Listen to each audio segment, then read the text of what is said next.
Representing the Presidents is head coach Mike Sirianni and junior quarterback from Jefferson Hills, PA, and a Thomas Jefferson High School graduate, Jacob Pugh. Coach, we'll start with you. W&J enters the 2023 season with 39 consecutive winning seasons. The Presidents have also won at least 8 games in every full season since 2012. How have you been able to sustain that success with this program as you enter your 21st year? Well, I'm going to start with this. Last year I made a prediction. People were asking me. My prediction came through. So I'm going to go out on a limb here. I said the Eagles were going to be the best team in PA. This year I'm predicting Briggs is going to be on The Bachelorette and he's going to win. So that's my prediction for this year. But I'm going to go a different way with this question. One reason, though, that we've been successful is we have a great coaching staff, and out of the 6 full-time coaches I have on my staff, 4 of them are W&J grads. In fact, all 4 of them played for me. So that's part of it. But I'm going to go, I think it was Westminster, and I'm going to steal their, they had a quote a couple years ago was from good to great, and I think they've done that. I think that we have gone, we've won 8 games. We've gone from great to very good. I think if you have to admit that if you want to get back to where you were.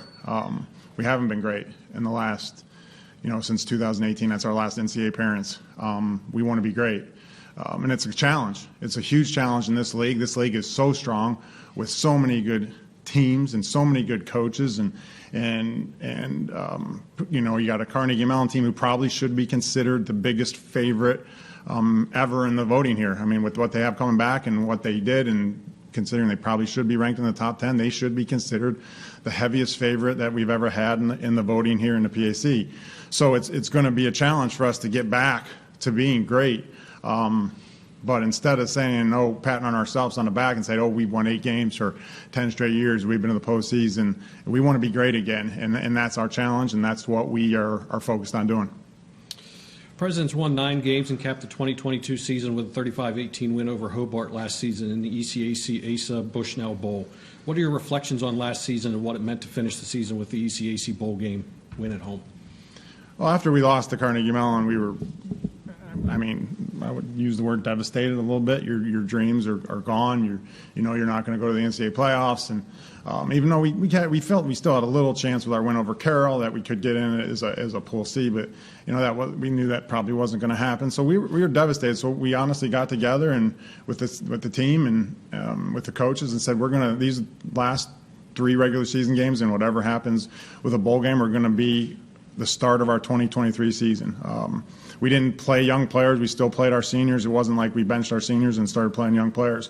But I think we played very well at the end of the year. We had a good victory against Carnegie Mellon, against Grove City. And then we played a Hobart team was very good, and we were able to play very well. So, and it's always good. The bowl games, it's really, at this point, let's call those bowl games what they are. They're not a bowl game. It's a +1. But it says bowl game. And when these guys are talking about it in 20 years, they're going to be telling their parents they won the Peach Bowl, or their kids, we won the Peach Bowl. I'm like, well, we won the Asa Bushnell Bowl. So it's always good to win a game and to say you're a champion and things like that. And that's great for the kids. But more so we use that as a motivation and I guess you could call it the beginning of the 2023 season.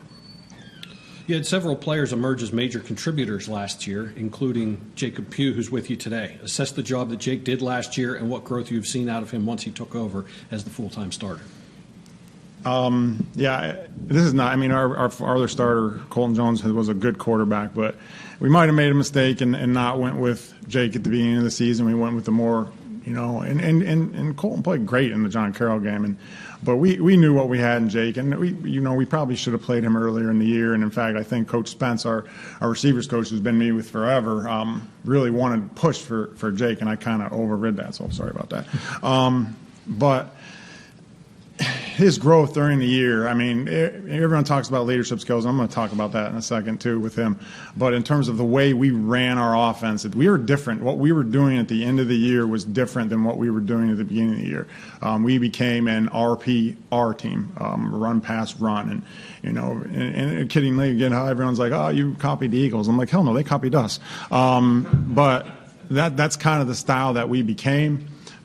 He's great at it, knows how to get tackled, knows how to get down, does a great job of making the reads and making the throws. And our O-line actually got real good at seeing that it was a pass and not getting downfield. So, his growth and the fact that we, were able to get going at the end of the year is only going to help him become a greater player.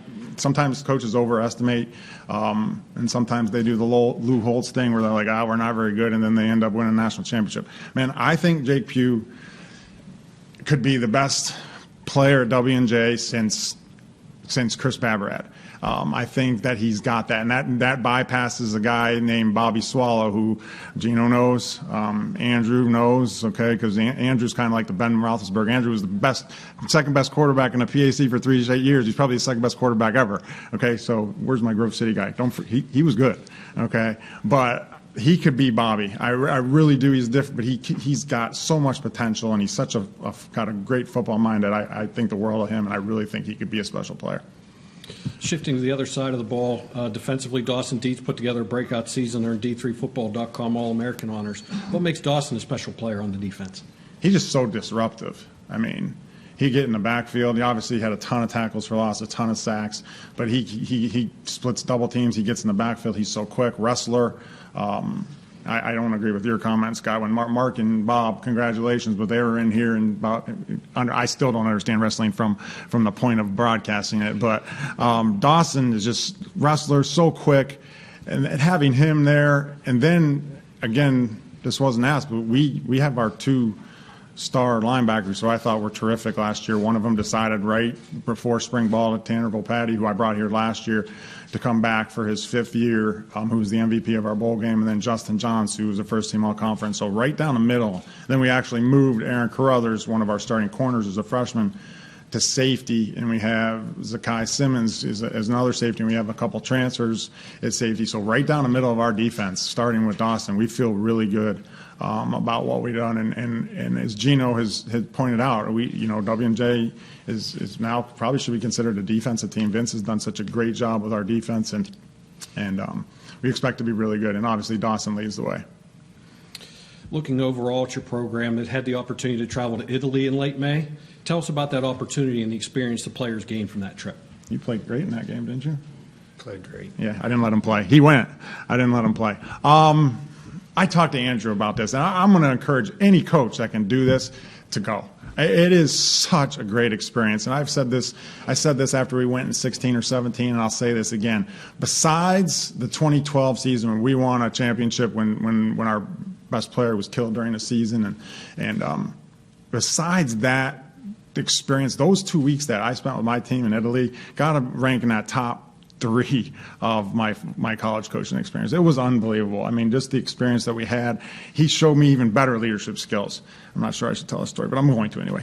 So we after the game we played, which the game wasn't why we win. I mean, after the game I shook hands with their team, and their starting center was like 53. I'm like looking at him, I'm like, man, okay, and we were shaking hands, and after the game, the party, to say it got out of hand would be an understatement. Would you say that? Those Italy guys know how to party. Yeah, they got after it.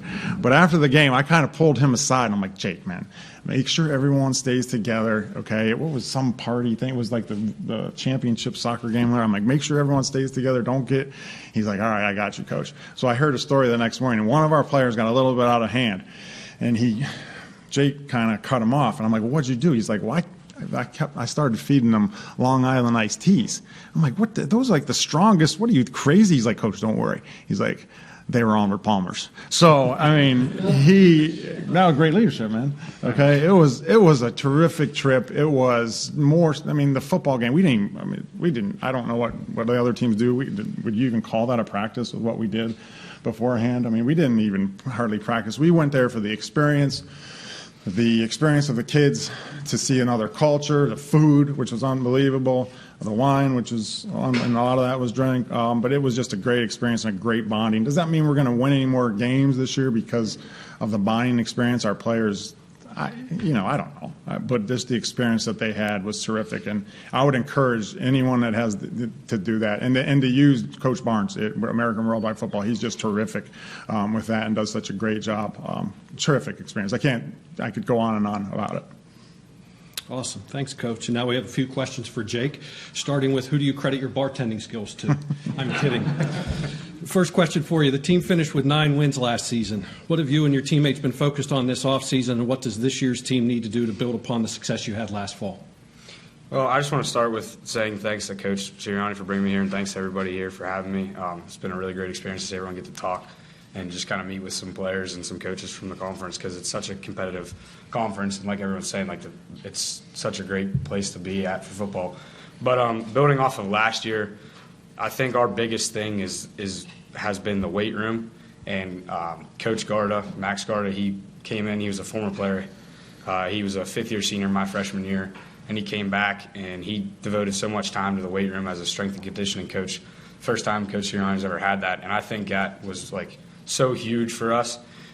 I saw so many players get so much stronger, and guys who didn't really care to be in the weight room beforehand, now they love it, and I think that's going to help us a lot, especially up front. And then another coach that came in, Coach Krebs, me and him have formed a great bond, even though he's a Bell Vernon guy and I went to TJ, so we fight over that all the time. But I think with those two coaches coming in and kind of changing the dynamic a little bit, I think me and my teammates have gotten a more serious sense, and the fact that we're all best friends, we do everything together. We have kind of the perfect bond between being best friends and having fun, but also being serious. And I think we're getting a little more serious about it. And my freshman year, it was kind of like a team that was just friends, and it didn't seem like everyone loved to be there as much because they just wanted to hang out, because there was a lot of fifth-year starters that year. And now I think we're getting more into the series where we're loving to compete with each other more than loving to hang out with each other. Your uncle Luke Getsy is the offensive coordinator for the Chicago Bears. We understand you're able to spend some time with the Bears this offseason. Tell us a little bit about that experience and what you're able to learn. It was a really cool experience, and it's awesome to have that connection to the NFL. And I thank him very much for having me, and his 4 little kids and my Aunt Tina. They're like a role model family for me, and they always have been. So I had a great time with them, and just to be able to see that side of things and kind of hang out with some guys, and you look at them on TV and you think they're celebrities, and they are, and but then when you see them on a personal level and they talk to you and they hang out, and then just to see the way they train too, it's so different, and they're so into it, and that just kind of it was a little bit of a shock to me, if not that we're all going to play at that level, but if you want to be at that level and if you want to feel like you're that good, it's just a totally different world of how serious you have to be about it and how intense their training is, even just recovering with trainers and stuff like that. It's just such a different world, and it was so cool to see, and I'll be forever grateful for that experience. Going back to last season again, you passed for 10 touchdowns over the final 3 games last fall. Do you feel like you were able to build more confidence as the season progressed?